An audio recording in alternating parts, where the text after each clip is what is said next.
तो इलेक्शन के मात्र 2 महीने 1.5 महीने बचे हैं और तरह तरह की योजनाएं ला रहे हैं। इसका मतलब है कि महागठबंधन से पूरी तरह घबरा गए हैं। हम लोग घुसपैठ किया तो वो लोग बताए कि वो लोग साबित करें कि वो कहाँ से घुसपैठ किया, वो कहाँ से हिंदुस्तान में आए हैं।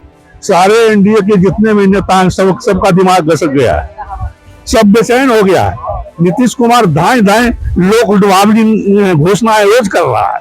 जो अल्पसंख्यक लोग हैं या जो हमारे वोटर नहीं है उसका नाम काट के कहीं और वोट को जोड़ दिया जाए, जिस कारण कि हम लोग के जो वोटर हैं आज उनको नाम काट के उनको बोलेंगे कि तुम बांग्लादेशी हो, यहाँ से निकल जाओ। नमस्कार, जनचौक में आप सभी का स्वागत है। मैं पूनम और आज वोट अधिकार रैली जो 1300 किलोमीटर चल के आज गांधी मैदान पे खपती है, यहाँ से चलकर ये जाने वाली है। आज 4 किलोमीटर ये रैली चलेगी और रैली जो होने वाली है आज की आखिरी दिन की रैली, वो भी गांधी मैदान से हाई कोर्ट।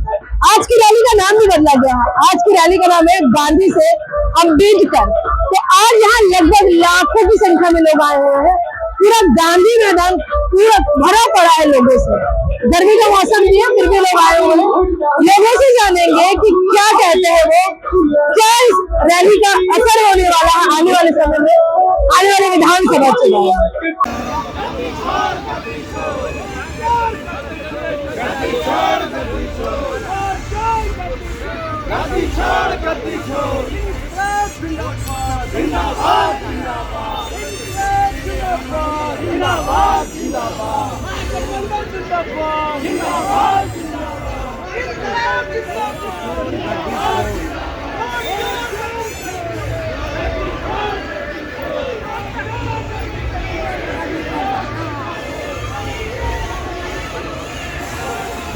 इसी साल अक्टूबर नवंबर में बिहार में विधानसभा चुनाव होने वाले हैं।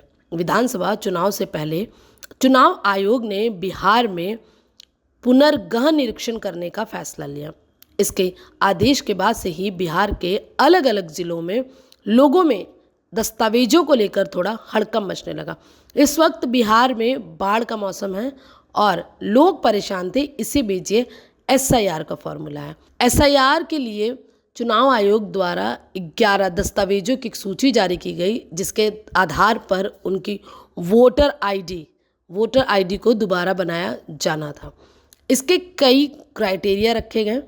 इसके बाद ही राहुल गांधी ने दिल्ली में एक प्रेस कॉन्फ्रेंस की और लोगों को बताया कि कैसे वोट चोरी हो रही। इस वोट चोरी शब्द के आने के बाद ही कांग्रेस ने बिहार में महागठबंधन के साथ एक रैली निकाली। 16 दिन तक चली यह रैली 67 जिलों से होते हुए पटना में आकर 1 सितंबर को ख़त्म हुई है। 1 सितंबर को पटना में राज्य के अलग अलग हिस्सों से महागठबंधन के समर्थक यहां पर आए और अपना शक्ति प्रदर्शन किया। पूरे मैदान में लोग वोट चोरी के नारे लगाते हुए दिखाई दिए। कि अगर महागठबंधन से वे घबराए नहीं हैं तो इलेक्शन के मात्र 2 महीने 1.5 महीने बचे हैं और तरह तरह की योजनाएं ला रहे हैं। इसका मतलब है कि महागठबंधन से पूरी तरह घबरा गए हैं। मोहम्मद आलम साहब ने बताया अब मुसलमानों को लगातार घुसपैठिया बताया जा रहा है, बांग्लादेशी कहा जा रहा है। अभी ये तो अगर कोई सरकार या कोई हमारे इस तरीके का दल अगर मुसलमानों को ये घुसपैठिया कहा जा रहा है, ये तो हमारा बहुत बड़ा अपमान है। तो हम लोग भी ये कह सकते हैं कि अगर हम लोग घुसपैठिया तो वो लोग बताए कि वो लोग साबित करें कि वो कहाँ से घुसपैठ किया, वो कहाँ से हिंदुस्तान में आए हैं। अगर हम लोग घुसपैठिया है, हम लोगों का इतिहास अगर जानना है तो वो दिल्ली पहुंच जाए और वहां से जाकर के हम लोग का इतिहास देख ले। मतलब इस रैली का असर और बार बार पिटीशन लगाने का असर हुआ है? नहीं, रैली का तो असर है ही। आज जो तूफान पूरे बिहार में देखने को मिला है, सारे एनडीए के जितने भी नेता हैं सबका दिमाग घसक गया है, सब बेचैन हो गया है। नीतीश कुमार दाएं दाएं लोक लुभावनी घोषणाएं रोज कर रहा है। रोज कैबिनेट की बैठक में कोई न कोई लोक लुभावनी घोषणा कर रहा है। तो ये बौखलाहट का कारण है, सिर्फ और कुछ नहीं। ये बौखलाहट है नीतीश कुमार का, जो रोज नित नई घोषणाएं किया जा रहा है। 16 दिनों तक चली यह रैली सासाराम से शुरू होकर पटना में आकर खत्म हुई। इस दौरान राहुल गांधी और तेजस्वी यादव बुलेट की सवारी करने के साथ साथ राहुल गांधी मखाना की खेती करते हुए मिथिलांचल में दिखाई पड़े। इस रैली में महागठबंधन के कांग्रेस, राजद, वीआईपी, भाकपा ने हिस्सा लिया, यह रैली आगामी चुनाव से पहले 67 विधानसभा से घूमते हुए पटना में पहुंची है, जहां पटना में 1 सितंबर को लोगों ने शक्ति प्रदर्शन किया। इस वक्त दोपहर के लगभग 1:30 बज चुके हैं और राहुल गांधी की जो यात्रा, जिसका नाम बदलकर आज गांधी से अंबेडकर रखा गया है, 4 किलोमीटर चलेगी।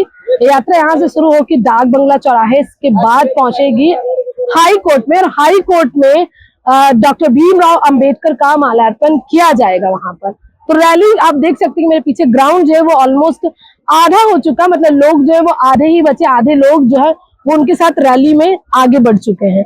ये रैली का अंतिम डेस्टिनेशन होगा, वोट अधिकार रैली का अंतिम डेस्टिनेशन है पटना का हाई कोर्ट। इसको इसलिए देख रहे हैं कि अगर कोई मुद्दा नहीं मिलता है कि आपका अगर नाम नहीं है वोटर लिस्ट में, आप बांग्लादेशी हैं, आप यहाँ के निवासी नहीं हैं, आप यहाँ के नागरिक नहीं है, वोटर लिस्ट नहीं है, वोटर हम नहीं है, तो सही बात है कि हम यहाँ के नागरिक नहीं है, तो इसलिए हम लोग को नाम दिया जाता है कि आप लोग बांग्लादेशी। एक बात बताइए, आपके पास 30 लोगों की सूची है, वो 30 लोग किस समुदाय से हैं? अल्पसंख्यक समुदाय से, मुस्लिम से हैं और ST से, आदिवासी हैं और मुस्लिम समाज से। तो ऐसा हर एक वार्ड में ऐसा हुआ होगा? अभी मेरे वार्ड में लमसम 30 आदमी का वोट कटा हुआ है, जिसका कि 2003 में वोट किया है, वो अभी उसका नाम नहीं मिल रहा है। 2024 वाले में किया है? हाँ, 2024 में वोट किए हैं। 2003 का लिस्ट में भी उसका नाम दिख रहा है, लेकिन अभी जो प्रेजेंट लिस्ट आया हुआ है उसमें इस लिस्ट में नाम नहीं है।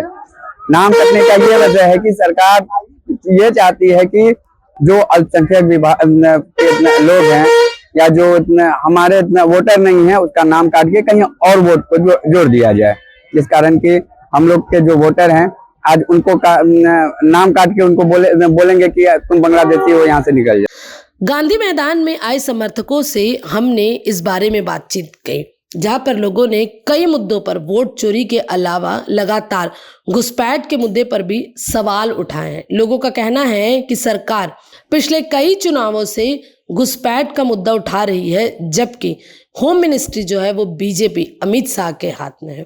लोगों ने क्या कहा आपने खुद सुना है। इसके साथ ही लोगों ने कहा है कि जो कदम इस बार राहुल गांधी और तेजस्वी यादव ने उठाया है, उसका सीधा फायदा महागठबंधन को आगामी चुनाव में देखने को मिलेगा। सरकार कहती है कि बिहार में सुशासन है, लेकिन सुशासन का हाल देखिए कि पटना में ही जहां मुख्यमंत्री रहते हैं वहां 5वीं क्लास की बच्ची को किरासन तेल के जला दिया गया है और अब इसे आत्महत्या का नाम दिया जा रहा है। जीतन राम मांझी की कॉन्स्टिट्यूएंसी में बच्ची के साथ रेप हो जाता है। एक हफ्ते में 2 बड़ी घटनाएं हो जा रही हैं, लेकिन सब कुछ प्रदेश में सही चल रहा। हम कैसे कह दें कि राज्य में महिला सुरक्षित है।